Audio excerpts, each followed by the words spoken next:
سلام.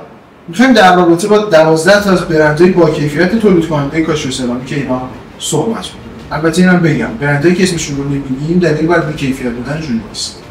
برند اول کاشی تبریزه. قطعاً تو بورس‌های کاشی و سرامیک مغازه‌های این برند رو دیدیم. صد محصول تکمیلی داره، جزو برندهای به شدت با کیفیته و جزو برندهای لیکس به حساب میاد. هر کسی کاشی تبریز رو انتخاب نمی‌کنه. برند دوم کارخانه محسرام. محسرام اولین تولید کننده اسلب توی ایران بوده و اسلب‌ها تو سایزهای مختلف داره تولید می‌کنه. برندهای زیادی داره. دو تا کارخونه داره، یکیش توی یزد، یکیش توی شمس آباده. برند سوم کاشی مرجان. کاشی مرجان جزو برندهاییه که اون هم لوکس به حساب میاد و برندیه که صد محصولی تکمیلی داره. کارخونه بعدی کاشی حاجی پازش نکن. نه ادامه شو برو. ادامه بده. کاشی البرز. کاشی البرز.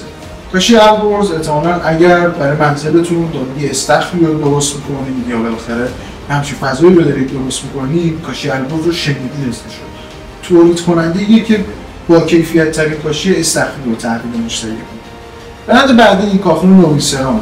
بعد از محسرام دومین کارخونه‌ای که تولید اسلب رو توی ایران شروع کرد این کارخونه است، ولی سایزهای محدودتری رو داره نسبت به محسرام. کارخونه بعدی کاشی سبا.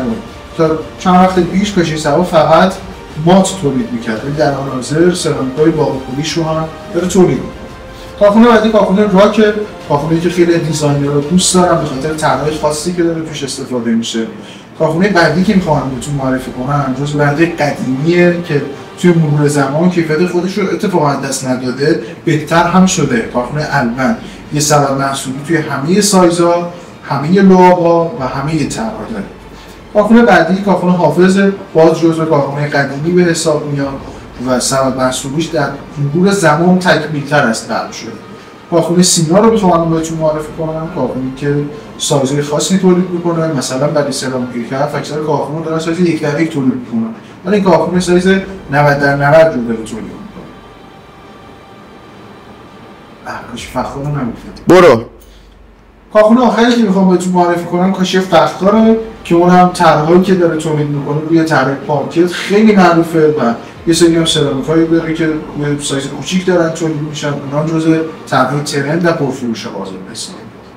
البته تا یادم نرفته کارخونه پارس رو هم بهتون بگم، کارخونه‌ای که هم کاشی تولید می‌کنه، هم سرامیک تولید می‌کنه، هم پورسلان تولید می‌کنه و به خاطر کیفیت لعابش خیلی کارخونه معروفی پیش سازنده‌ها به حساب میاد.